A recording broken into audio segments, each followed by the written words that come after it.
How you doing, everyone? Welcome to this episode of the Isaac Hayes Show, where we talk about life, we talk about liberty, and we talk about the pursuit of happiness, and try to give you current world events, things that are happening in the world through a biblical Christian eyes. And today we're going to be talking about a few topics that has happened this week, and I feel we need to talk about. And the first thing we're going to talk about is the presidential debate that happened last Thursday night.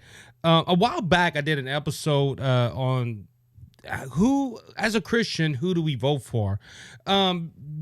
Because really, as a Christian, we have to go ahead and look at everything through a biblical lens. And I know I got a lot of feedback, I guess you could say, off of TikTok and on Rumble when I produced that episode and I put that episode out. And a lot of people were still asking the question, well, as a Christian, how do you vote for Joe Biden, or how do you vote for Donald Trump? Either or, there's Christians that are on both sides of the aisle that vote for either Joe Biden or Donald Trump. And, I've said it then and I'm going to say it now. Both these men are not believers of Jesus Christ. They might believe that Jesus Christ existed. Don't get me wrong. But they're not. They have not put their faith and trust in Jesus Christ, and that is evident of their lifestyles and their policies.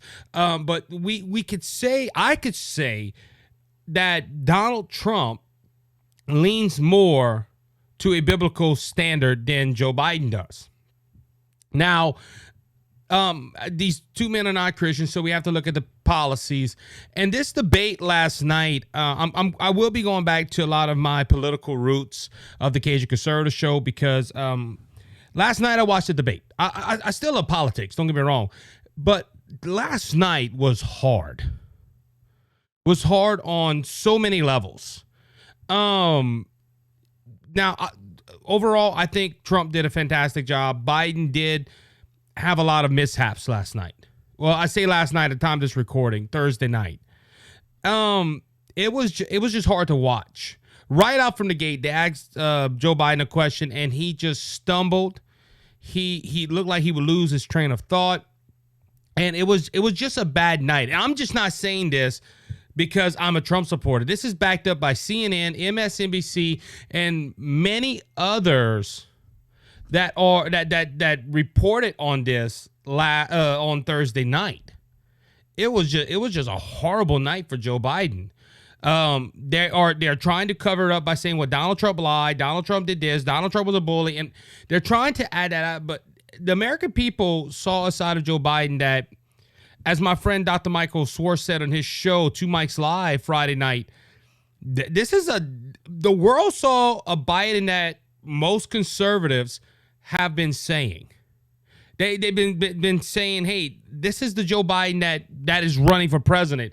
A man that is senile, a man that has health issues, a man that can't get two thoughts together. This last night was hard for me to watch. And I'm not a Biden supporter, but I felt sorry for Joe Biden.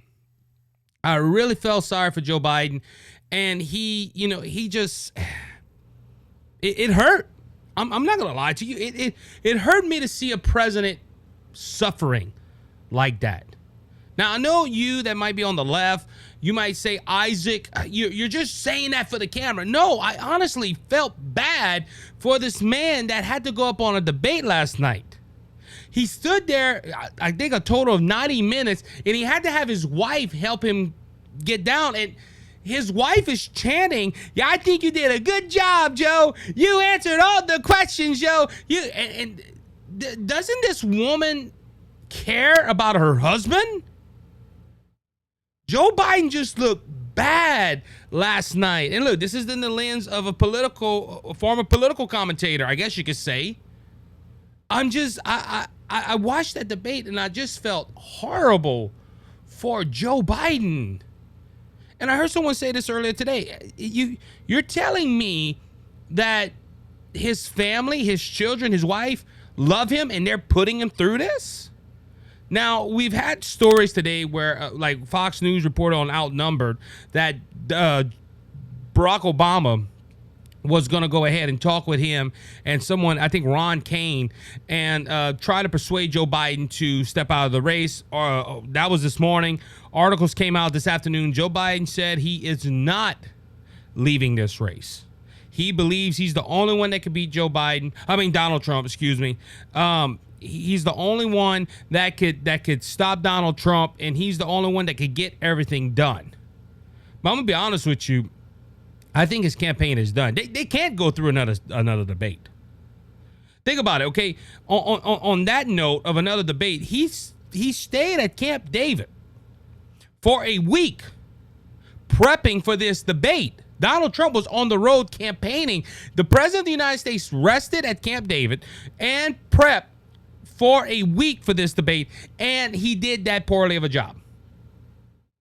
It was horrible. For Joe, I didn't even talk about policies yet. But he at times he looked like he would lose thought. At times he would give these weird facial expressions. It was just horrible. And I felt sorry for the man. I really did. I really felt sorry for Joe Biden last night. And look, a CNN poll said that 67% of people said that Donald Trump won that debate last night. I agree. They asked some good questions on both sides. Look, props to the CNN anchors. I didn't come out with my thoughts on this next how can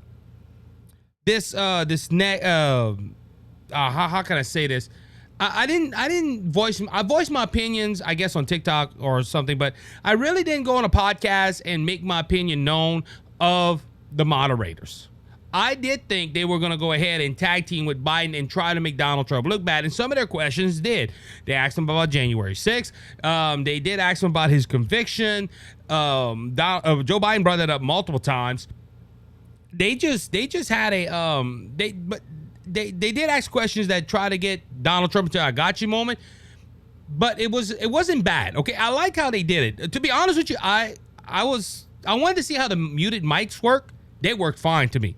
That was one of the best debates as a whole conducted. You didn't have the presidential candidates talking over each other. You got to hear the presidential candidates talk. You didn't have the bickering. You didn't have the commentators or the moderators fighting over each other to try to stop the candidate from saying something. They asked the question. They gave them time. They gave them a follow-up question. They answered it. It was CNN did a real good job. I don't say that too much, but CNN really did a good job. Now, but going back to the performance, Biden, this is according to CNN, lied 9 times. Now, you're hearing everybody say that Donald Trump lied, and Donald Trump did. He refused to answer a few questions about January 6th.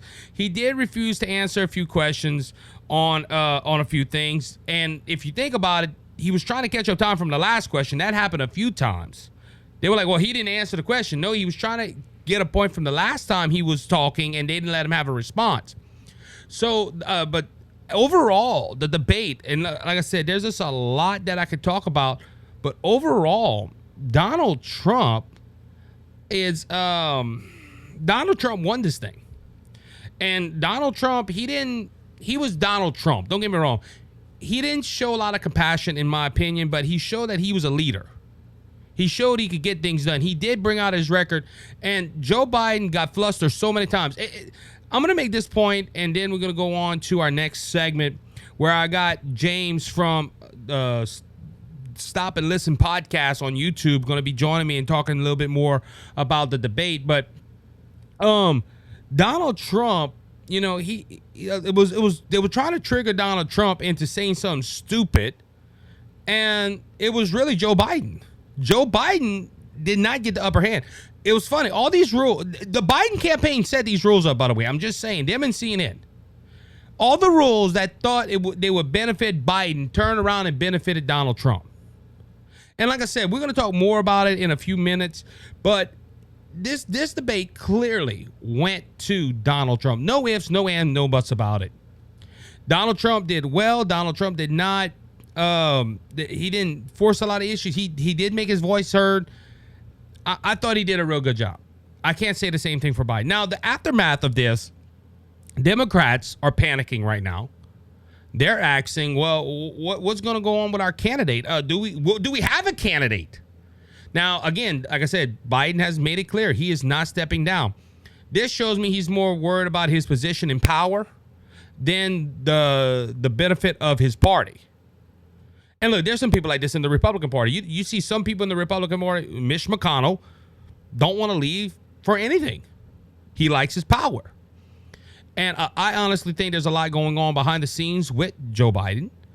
And this is with Hunter and all that stuff. But he's not stopping. Now the Democrats are worried. What are we going to do? So, I think the Democrat, if they keep Joe Biden ain't gonna win this race. And and we're seeing the panic on the media side because Chris Cuomo, I heard him today. He was like, well, Biden did bad in the debate, but Donald Trump was lying all the time, and both these men ain't qualified. Donald Trump, me personally, I didn't hear Donald Trump say too many lies. Joe Biden said some whoppers. Now, I know I'm probably going to get fact check on that, but it's okay.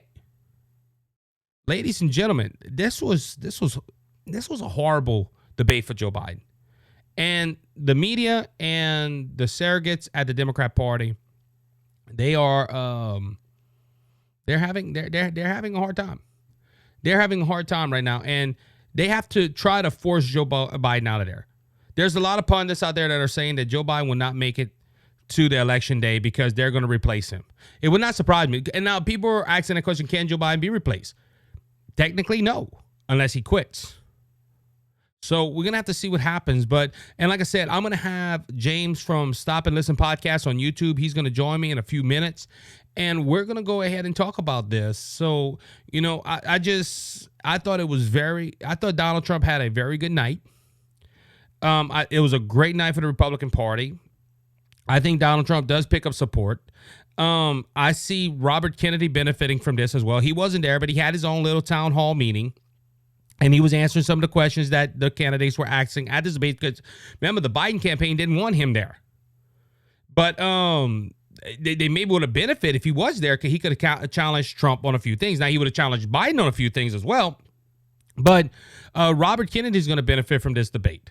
There was only two people that benefit, Trump and Biden. And not Trump and Biden, Trump and Kennedy.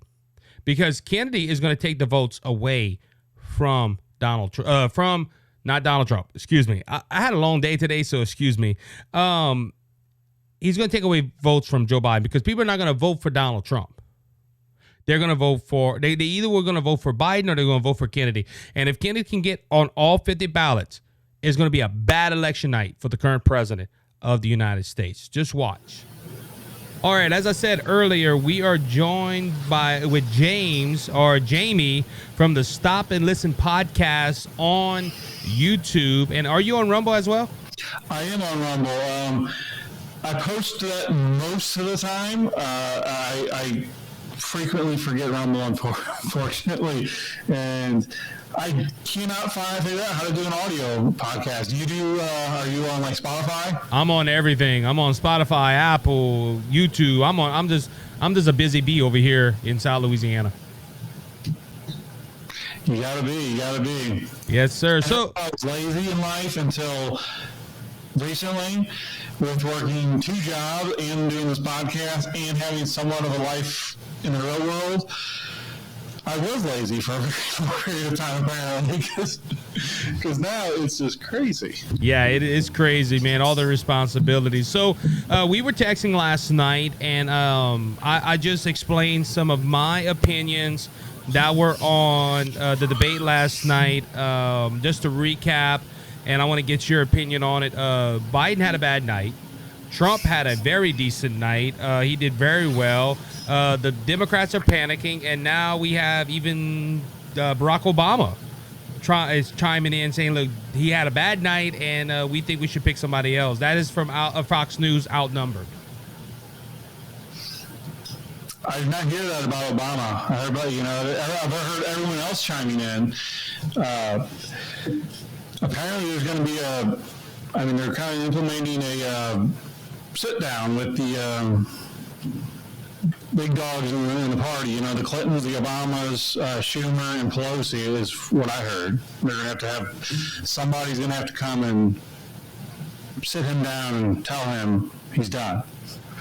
So overall though, because like I said, we were texting last night, you and I want to hear your opinions because, like I said, I just went on a 10-minute rant.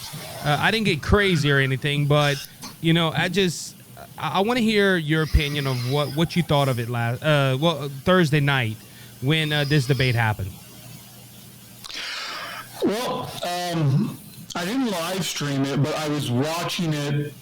I was on a little bit of a delay, but I was watching it as I was recording. So I will start working on that episode when we finish up here. Honestly, that was the Trump we needed for years. And honestly, I didn't think it went as badly as it did. You informed me of how badly it went. Because my expectations, I guess, were so low. Like, that was the Biden I was expecting. Right. So then when you see all the craziness on the left, everyone freaking out and saying, you know, okay, now something's got to change. Like, well, we knew this was happening. So now is when, I mean, I always knew this would happen. I thought it would happen far earlier in his presidency.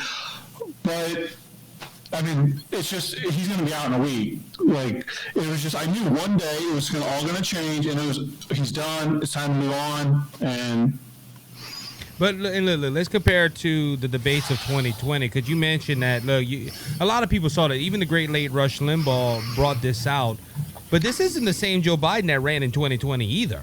Because if you watch those debates, yes, he had some, hey, that don't look good moments, but Joe Biden was on his toes in 2020. Those were some fascinating debates, but this is not the same Joe Biden that we saw in 2020. Last night, it was just horrible. I felt sorry for him. I said that a while ago. I just felt sorry for the man. It's amazing to me, James, how they're still trying to defend him, but I felt sorry for him at the beginning of the debate.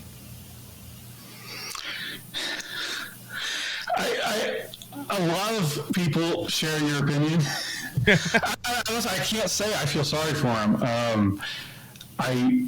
There are no, Dr. Drew, he's always been a fan of saying there are no free lunches in nature. I mean, he is who he is. I don't think he was forced into this. I mean, I don't believe so. He could have been, I mean, perhaps, but they had an opportunity when Kennedy tried to primary him. They could have opened it up and said, all right, if you want to win, I mean, they had to have known this was a real possibility when they said, nope, we're keeping RFK out, we're not doing a primary. They made this choice. So now they have to live with it. Who knows if this was the plan? I mean, turn on any conservative outlet right now, or quasi-conservative, and they will probably be talking about Michelle Obama. Now, I heard a few names run up because of his poor performance last night. They said, hey, look, he's going to have to go. That's the whole premise right now of CNN, MSNBC. I didn't hear Goofy Whoopi Goldberg yet, but they basically every left-leaning person's like, look, we got to get him out of there now. And look, I said this a few minutes ago. They're gonna have to watch out for Robert Kennedy because Robert Kennedy will be taking votes away from Biden. There's no ifs and buts about that now. But the mood is that he's not gonna be there. Now you mentioned Michelle Obama. That is a choice they could go with, James. I honestly think they're gonna try to go with Gavin Newsom, or they're gonna go with someone a little more younger. We would have to wait and see what happens, but out of the gate, they're gonna do something. I don't know what it is, but the Democrats have to do something. Absolutely. I mean, because they are looking at such a historic defeat right now that it's not just okay, we lost this one, we'll get them next time. It's like they could lose so many Senate seats and congressional seats that they won't even make it up in the next 4 years when Newsom and Gretchen, whatever, Whitmer are ready. And then Buttigieg and so their next wave, they have a very, they don't have much of a bench. No, they don't. They don't have. Who are they going to put up? Cory Booker? You get what I'm saying? It's just. I mean, look at us on the right. I mean, we know the intersectional politics that the left plays and how the media will eat it up.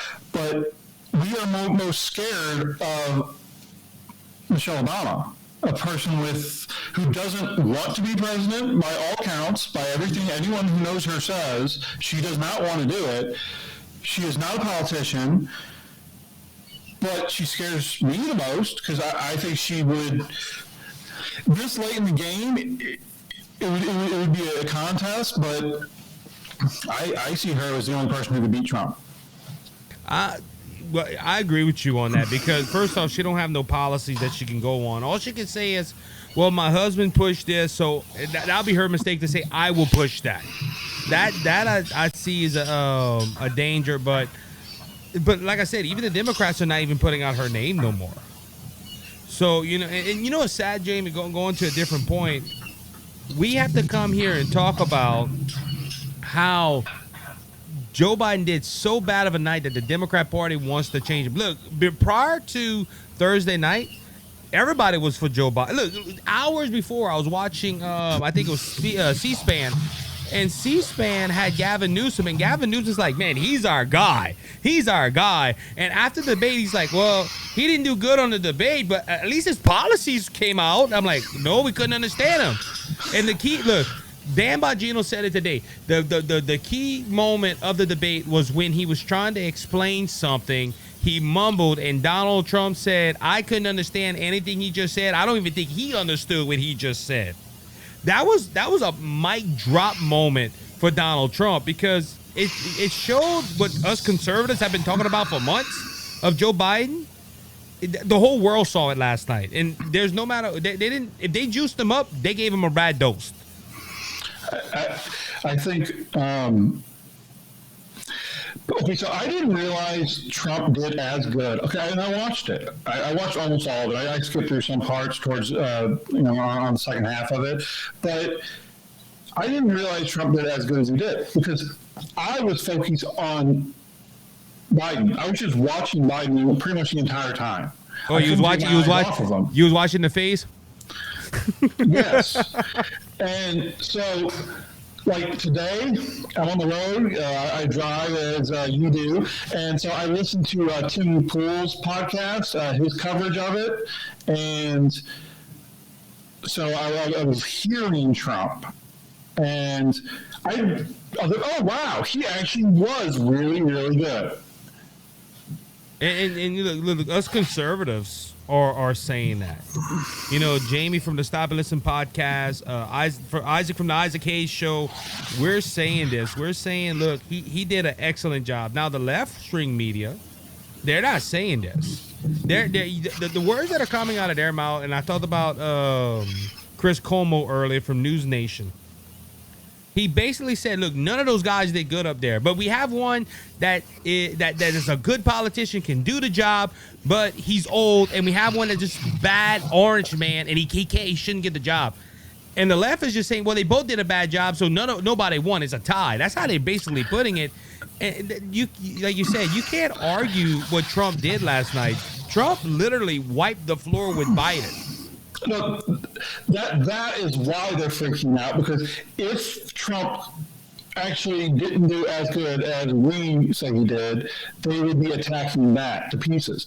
They know they're out of ideas. I mean, they've gone after him every which way. Like, remember the bloodbath thing like a month ago or so they tried to stir up? Well, Biden brought it out last night, and I thought Trump was going to say, look, you use that out of context. We didn't need to because I think they've realized it doesn't matter. Like, he says crazy stuff all the time. Like, nothing lands. Like, it doesn't matter. Like, I am okay. So going in yesterday, I mean, I do not want Biden will embarrass himself. I really hope he did fairly well. I am going to vote for Trump unless, so, I mean, I wouldn't say without a doubt. He's a very flawed individual, and who knows what could be revealed between now and then that I just can't stomach it. But as of right now, I'm voting for Trump. But I didn't want Biden to embarrass himself. And what has happened, it's not about the election. That replacing him in November, that's really irrelevant. We need to get to November. There's a lot of conflict around the world, and we are the most vulnerable we have ever been right now, today. We will know what the world wants by November because Russia has ships in Cuba. Now is the time. Now is the time. So if nothing happens, they want peace. They're waiting for Trump if nothing happens. Well, and you mentioned that yesterday. You don't want a national disaster or war to break out. And look, Trump hit it on the head last night. He said, when I was president, we didn't have a new war. We were getting out of wars. The economy was good. Russia was not advancing. And he made that point. He said, Biden lost land to Russia. Obama lost land to Russia. George W. Bush lost land to Russia. There's only one president in our modern history that did not lose land to Russia, and that was Donald Trump. Because I always use this example of Putin.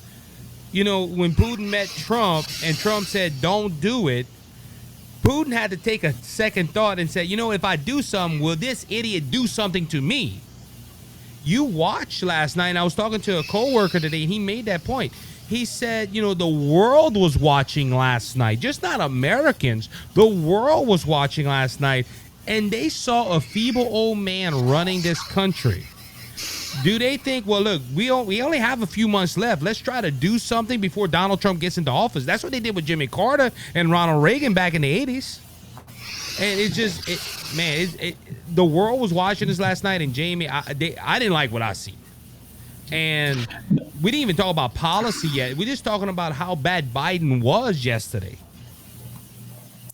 We live in such a self-centered society.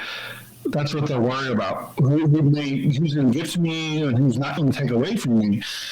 Meanwhile, you're putting our nation at risk. Right. I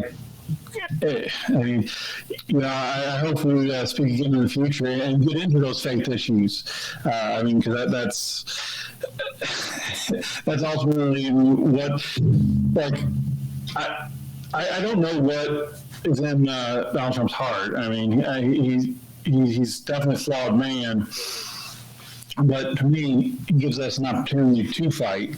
He's not the answer. He's not the Messiah. He's not Jesus Christ. Correct. Yeah, that's correct. I agree with you.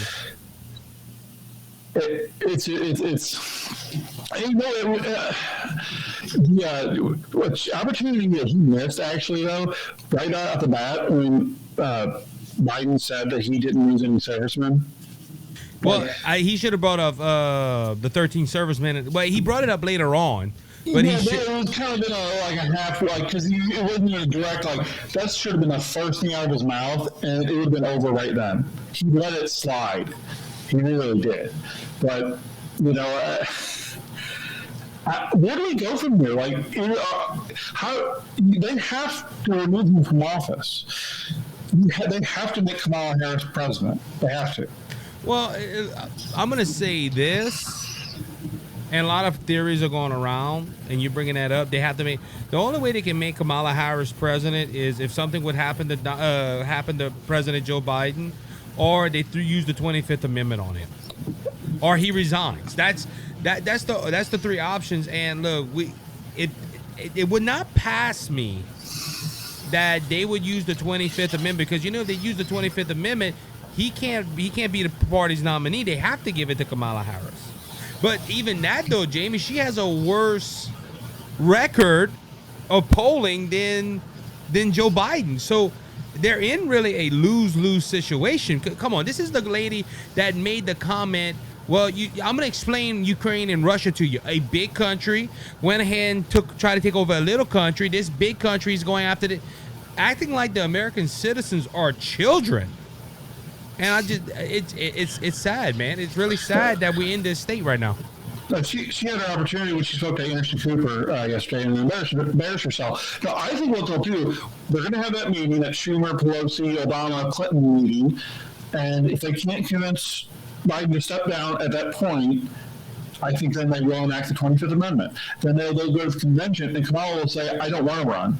I don't want to be the president. That's a point. And then, well, they can't make her be president, make her run. If she says, so they'll make her a sweetheart deal. She will be the next governor of California, perhaps.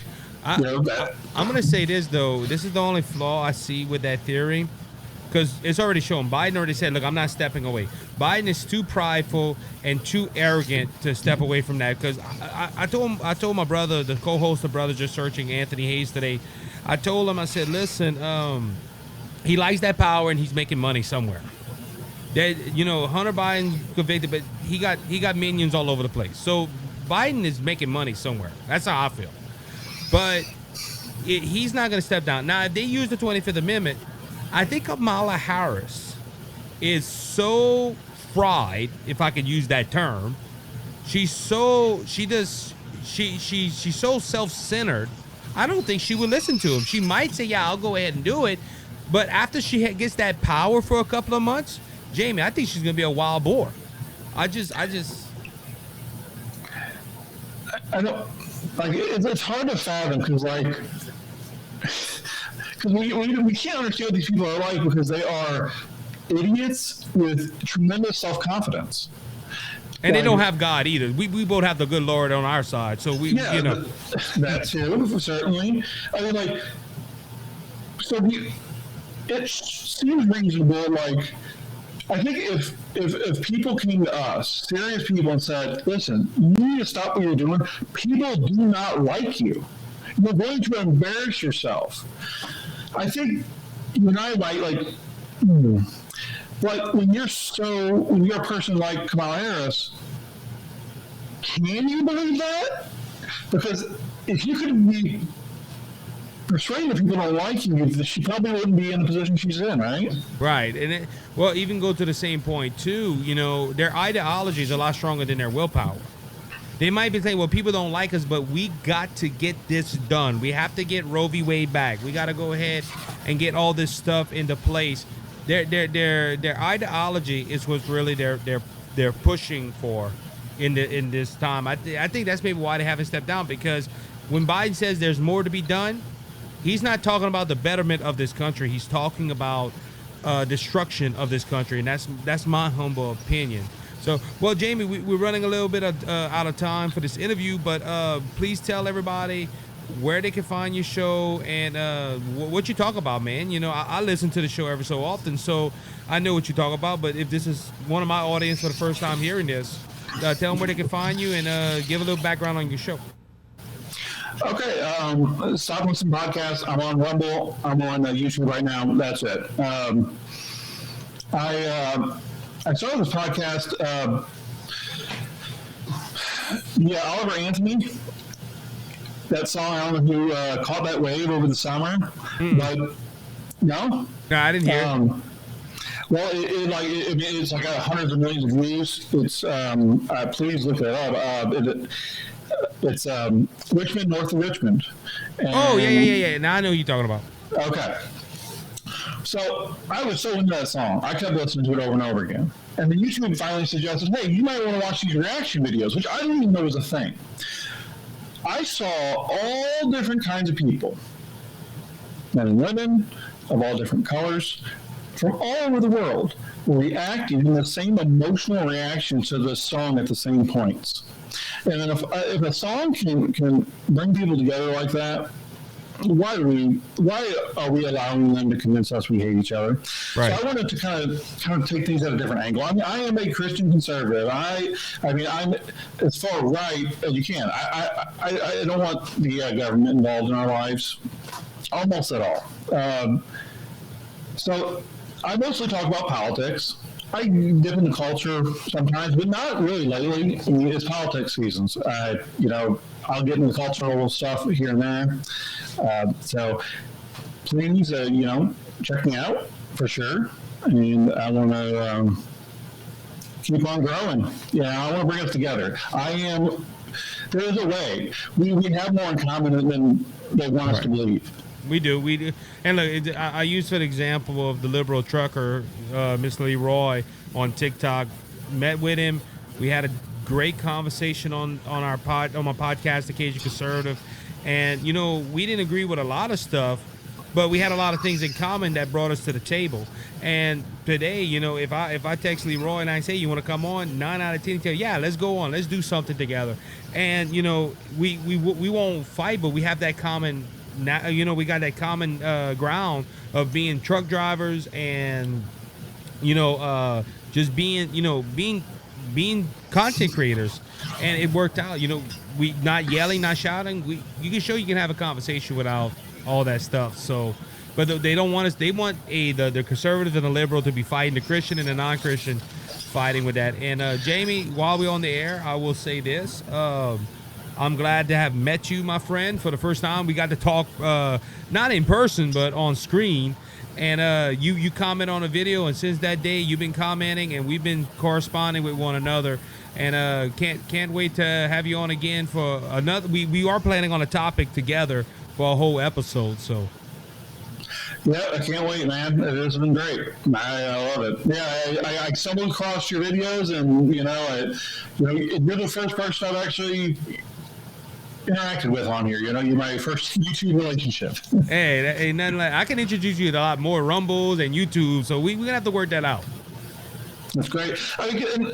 I really think, and I mean, I'm not going to stop. I want to continue making connections because the big guys do this. Yep. It seems like the smaller channels don't do it as much. Like, we need to create our own network, and we need to start building each other up. Well, the way things are lopsided in YouTube now, it's going to be very hard for people to kind of break through, and it's certainly possible. We need to work together. Yep, we need to work. Because look, the country hinges on small people like us. Mm-hmm. So, Jamie from the Stop and Listen podcast. Jamie, thank you again for joining us. We will see you next time, my friend.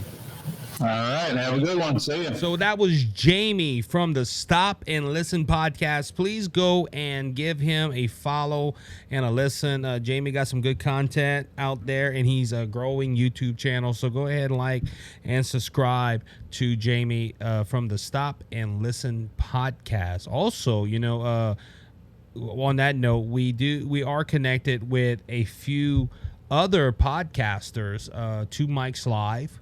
We are close friends with them. We are close friends with the Scott Ford Show, Culper's Canteen Cup, which had a live reaction to the debate last night.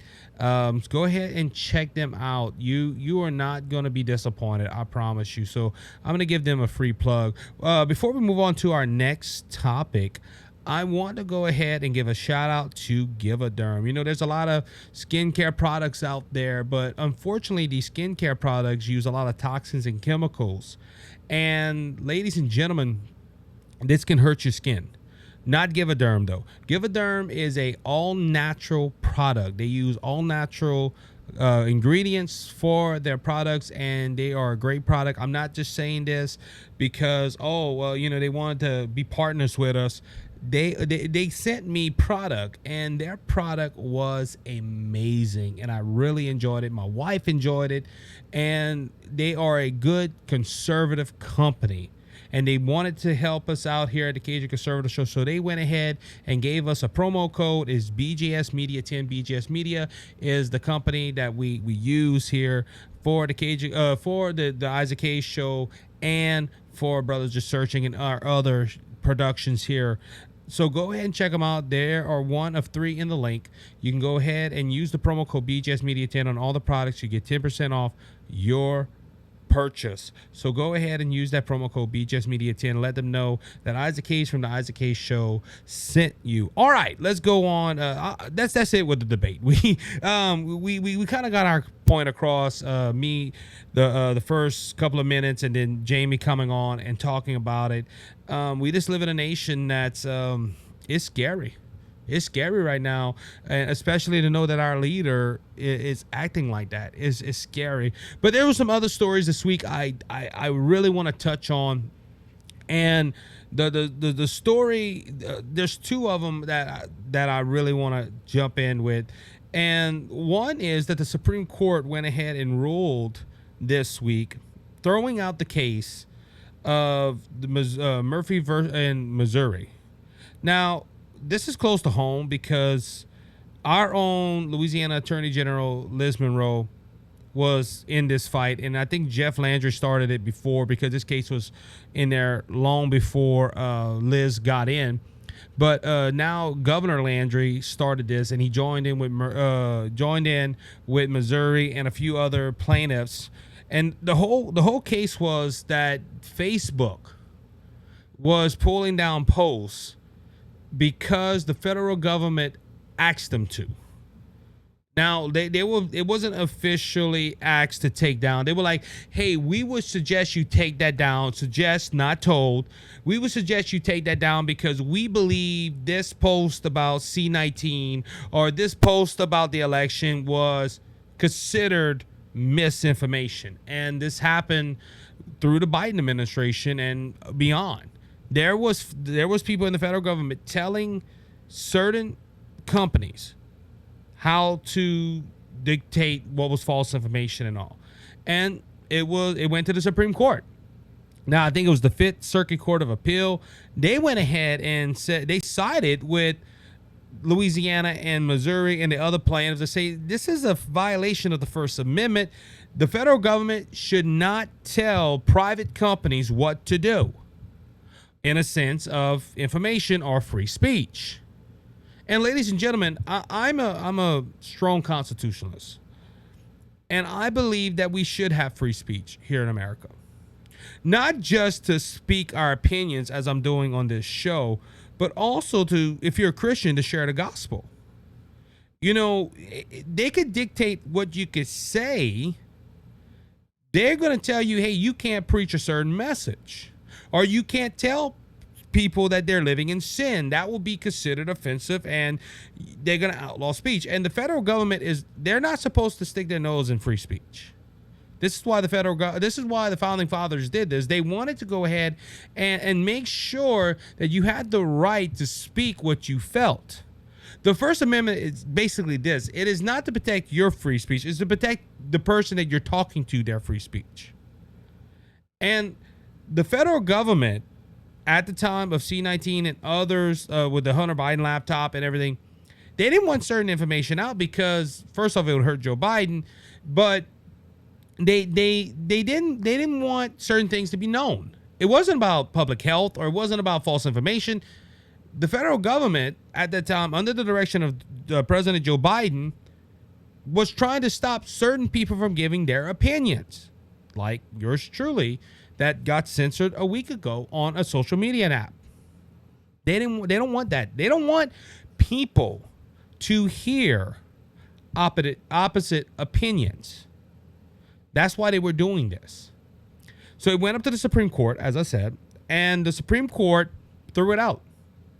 Not on the merits, but on standing. Don't that sound familiar, ladies and gentlemen?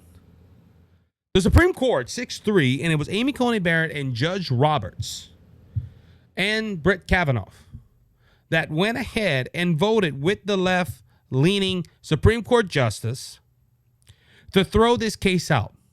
And in their opinion, they were saying, well, the state of Missouri and Louisiana and these plaintiffs don't have the standing to bring this case up. Now, with this being said, somebody else could come and say, look, I have standing.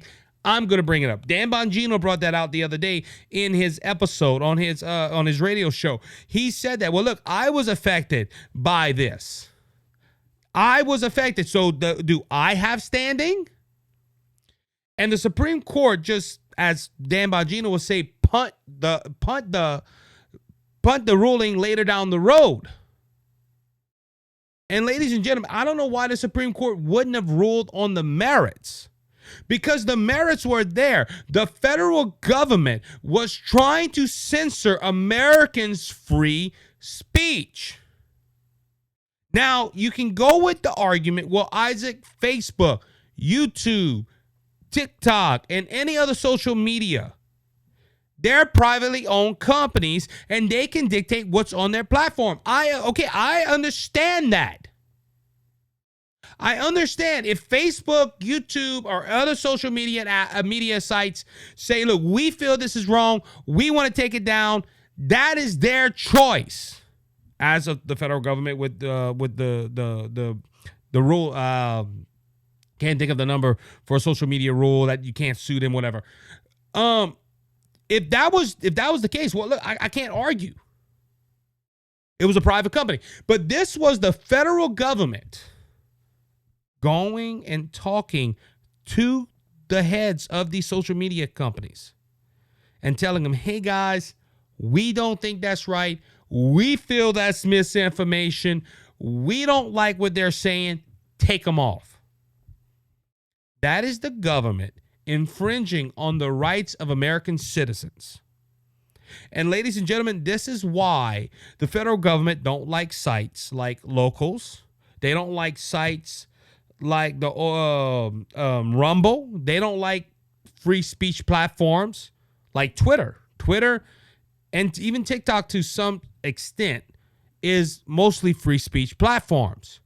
Now, granted, TikTok has took away my live streaming rights twice already, and I'm good with that. I'm speaking the truth. If that wouldn't happen, I would be like, I'm not doing something right. But they don't like these social media companies that are labeled as free speech platforms. See, YouTube and other big social media apps made Rumble possible. You think about it, because they went ahead and censored, and Rumble, the creators of Rumble said, look, we want a free speech platform. But for the Supreme Court to say, nah, they don't have standing. How does two attorney generals don't have standing? And look, that is shaky ground for the standing crowd. This was, in my opinion, this was a wrong decision. And this goes on the brink of, the Supreme Court don't want to be too controversial. That is the job of the Supreme Court, is to be controversial. They're supposed to make that they are the high court of the land.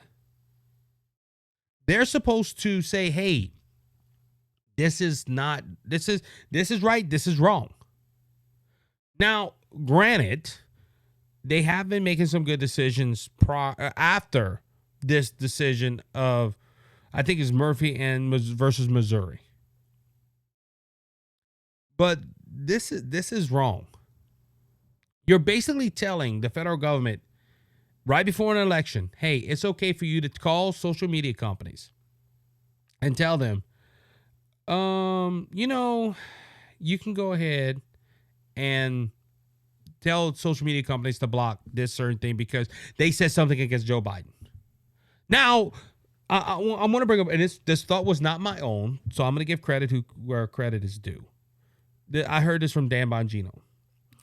If something happens, President Donald Trump becomes president, former President Donald Trump becomes president again, he should tell his administration, call Facebook, call YouTube, call these public, and say, look, we feel that's misinformation. We suggest you take that down.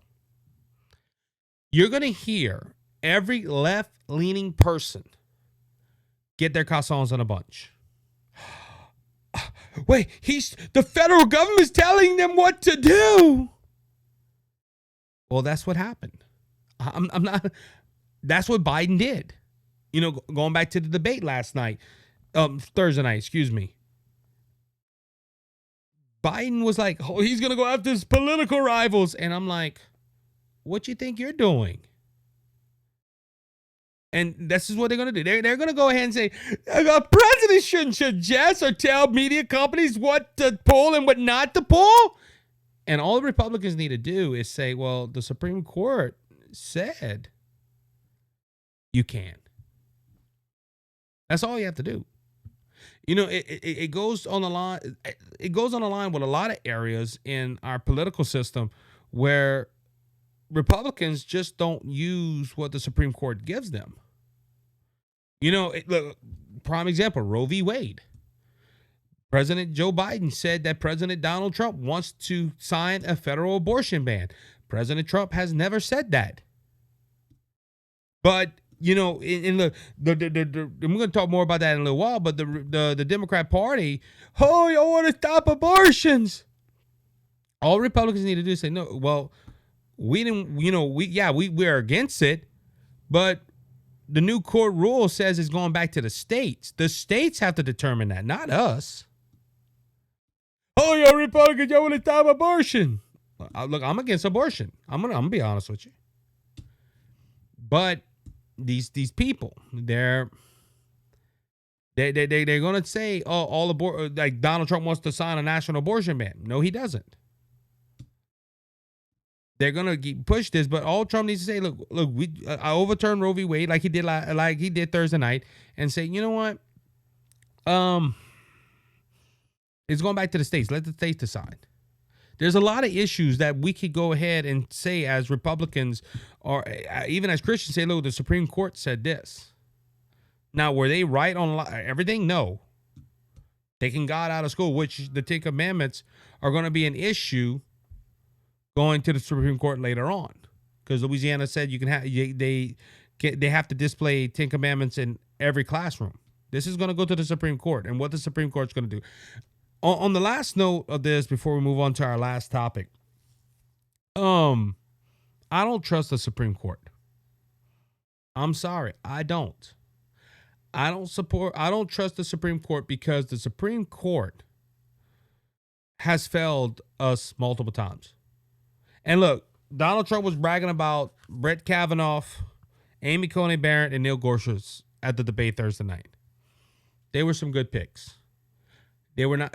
Neil Gorsuch is a home run. He's a constitutionalist. He's great. Brett Kavanaugh and Amy Coney Barrett, they're on the fence. They are. I'm just being honest. They are on the fence. And I know that it took a lot for them to get onto the Supreme Court. Maybe that's what they're trying to show people, well, we can be on both sides. But this scares me. The Supreme Court is supposed to hold up the law of the land by the Constitution. They're supposed to hold up even new laws have to go to the Supreme Court, and they need to say, yeah, this is Constitution and this isn't Constitution. This isn't constitutional. And I think it's time, as conservatives and as Christians, we should not put our faith in the Supreme Court. Me personally, I need to put my faith in the Lord and that he's going to make everything happen according to his plan. And I think we need to stop trusting the Supreme Court. We shouldn't even trust President Donald Trump if he would get elected. We need to put our faith and trust in Jesus and what he done for us at the cross. All right, let's move on. So another issue that happened this week, and it caught my attention. Well, it was not this week. It happened last month, and I don't know why I'm just getting word of it, but this is a statistic that it really hurts my heart. And this statistic is that abortions have reached all-time high. Now, on the last segment, I went ahead and talked about the Supreme Court and them with the First Amendment and all.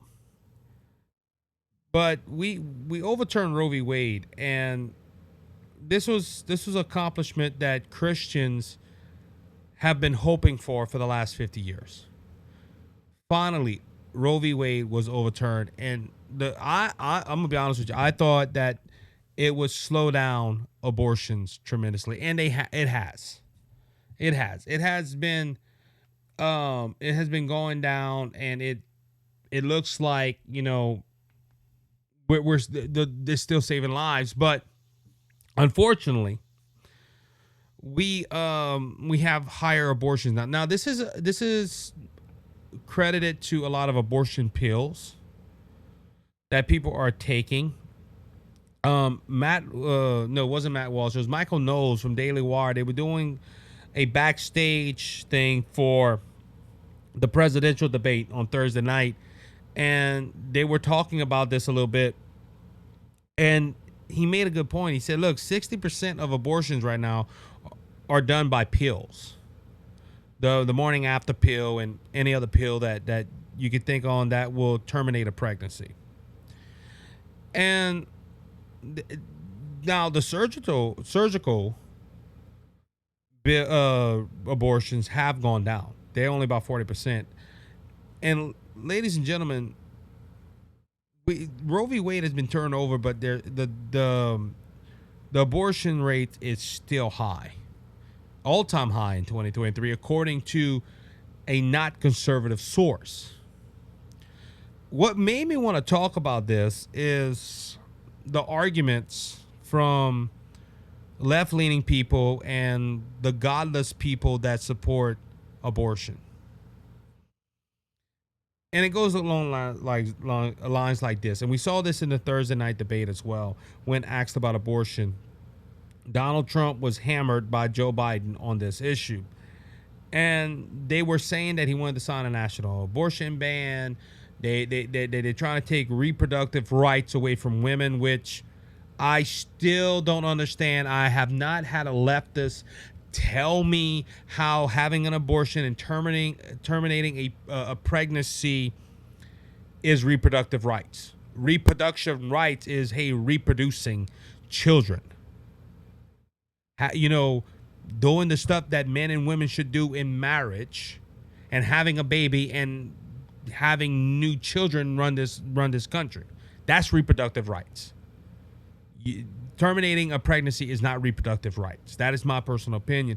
But you have people on the left, they're saying how the Republicans want to stop abortion. They're stopping women from having abortions. They're stopping reproductive rights. But abortion hit an all-time high in numbers. All-time high in 2023. Over 1 million abortions happened in 2023, if I'm not mistaken. I saw the statistic right.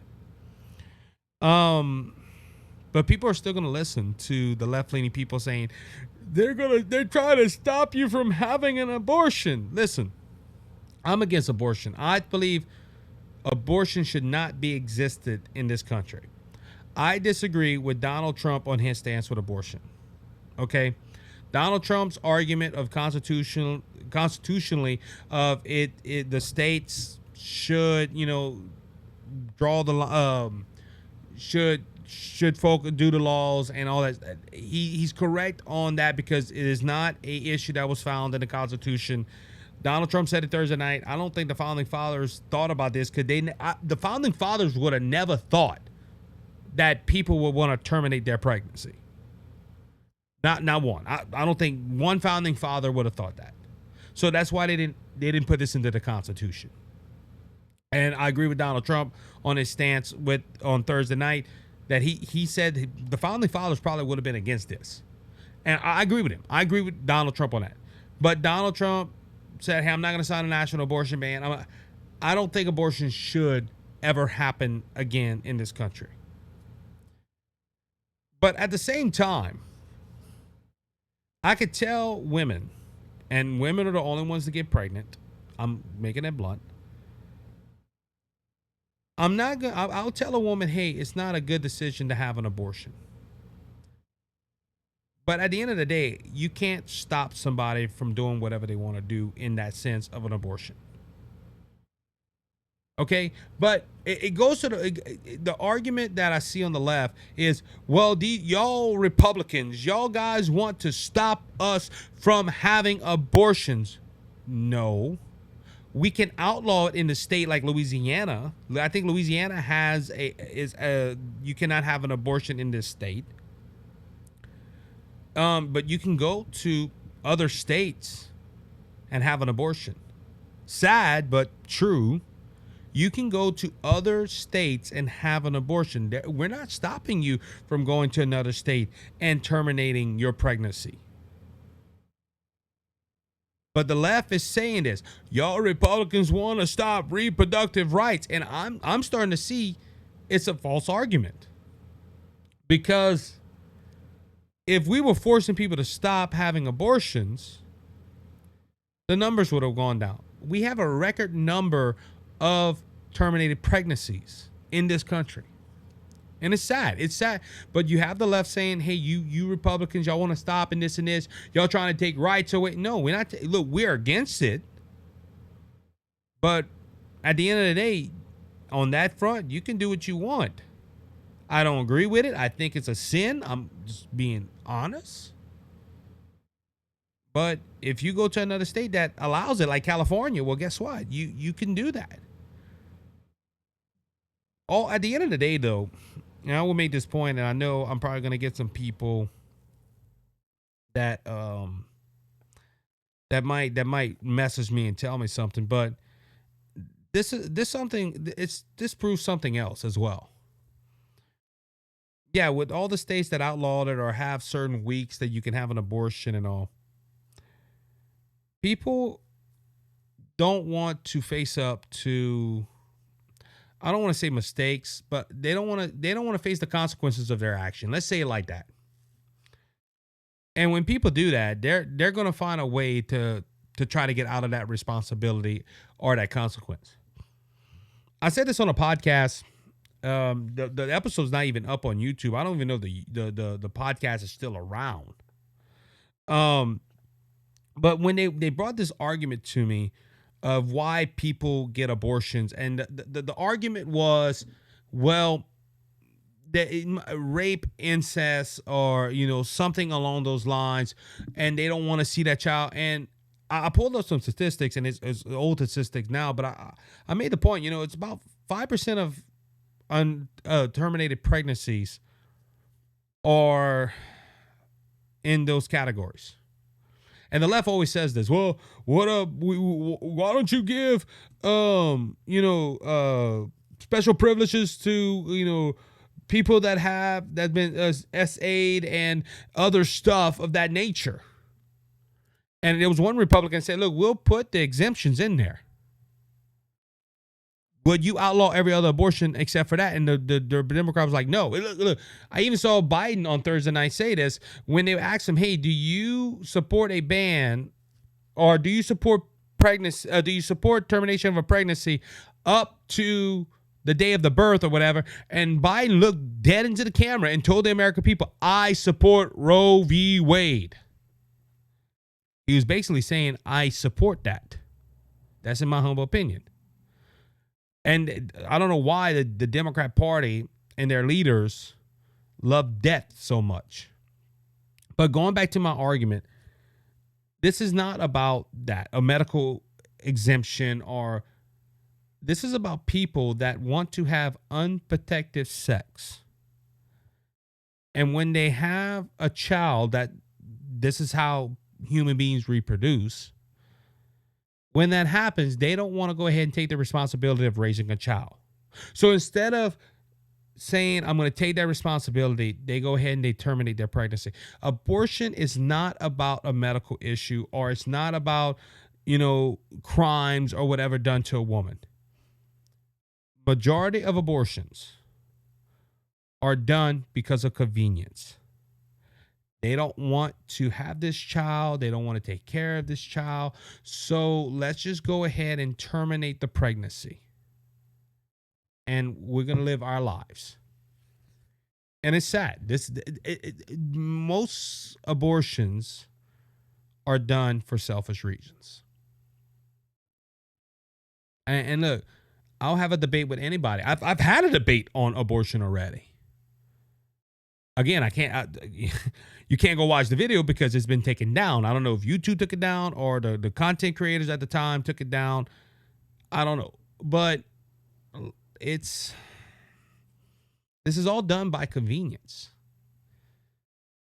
Look, I don't want to be responsible for another human being, so guess what? We're going to terminate a pregnancy. And this is what the Democrat Party is fighting for. And look, this is evil at its finest. When you can have a whole political party push their campaign, their presidential campaign, their Senate campaign, their congressional campaigns, when they're not pushing on, hey, how's the economy? The economy's better. They're not pushing that. Oh, there's more jobs. They're trying to, but there's already been proven that the job numbers are factual. They're not. They're non-existent. It's manipulative. Let's say it like that. They can't run on Americans being better. Their platform is attack Trump and push abortion. This is their platform. This is the platform they're running on. This is the platform that they're hoping they can win on. And it's sad. It's sad that a political party of this nation is pushing abortion to win. And unfortunately, you have Republicans not taking a stand. Look, I'm voting for Donald Trump. I made that point clear on this show. But I disagree with Donald Trump on a lot of his stance with abortion. And he even said in the debate Thursday night, you got to win. Most Republicans are bending their morals to win this election coming up. And if they're doing that, God help America. Because it's not about doing right no more. It's about winning an election. And look, I was asked to run for a political position a while back. I turned it down. And I could have won. I probably would have ran on the polls. Now, that's not because I'm that popular. It's just nobody else wanted it. They asked me to run because nobody else was running. And look, they found some great people for that position. That position's been filled. But if I ever would hold a political office, which the Lord has not allowed me to do, I'm not a political commentator. I'm not a politician. I am a preacher of the gospel. And this episode was heavily influenced by politics because of what happened this week. But there's a lot. This is both last topic and this topic is a moral issue. But if the Lord would ever tell me, hey, run for this position and I would win, and something like abortion would come up and I vote against allowing abortions, or like if I vote for banning abortions or whatever, and people look at me saying, you idiot, why did you do that? In my own party, you get what I'm saying? You idiot, you should have done. You're going to lose the next election. At least I can go to bed at night and say, you know what? Yeah, I might lose. At least I did something right. And I think this is what we need. We need more politicians standing up for what's right instead of fighting to win an election because they want power. And look, I don't know how many Republicans are watching this, but if you're a Republican politician, I'm challenging you. Do what's right. The Democrats already showed they're not going to do what's right. We're supposed to be the party of the right. And we need to do a lot better. That is my humble opinion on this. And like I said, it's sad that we're getting numbers that abortions at our all-time high. And we need to pray for this nation. We need to pray that God opens the eyes of our politicians and our president. We need to do something better in this nation for righteousness. And we don't need weak-kneed Christians. I'm going to challenge you. If you're a Christian, do what's right. Do what's right. Stand up for righteousness. That's what I talked about a little bit on when I preached last week at a conference. That's why I wasn't here last week. I was planning on coming. I just couldn't make it. But I preached last week and I talked about the church needs to stand up for righteousness. And we need to do that. We need to start standing up for the gospel of Jesus Christ. With that being said, that's going to wrap up this episode of the Isaac Hayes Show. I want to thank you again for standing by me and being part of this show. Couldn't do this without all the people that listen and watch the show. I love you guys. If you can, share to your social media. to your friends, to your family, and let's make this show grow even faster than it is. We need your help. I need your help. And I want to thank you in advance for your help. Remember, our affiliate marketers that are at the bottom, you can go ahead and check them out. Our partners that want to help our show out. Also, go check out our other shows, the Brothers Just Searching and No Longer Two great podcasts. Me and my wife do No Longer Two, and I do Brothers Just Searching with my brothers. And I say brothers, my brother and our friends, and we're brothers in Christ, so we call ourselves Brothers Just Searching because we're searching for the truth. We got a good series going to be coming up pretty soon on the Fivefold Ministry. With that being said, love you guys. Please subscribe. Please tell a friend. And we will catch you next week here on the Isaac Hayes Show. You be blessed and encouraged.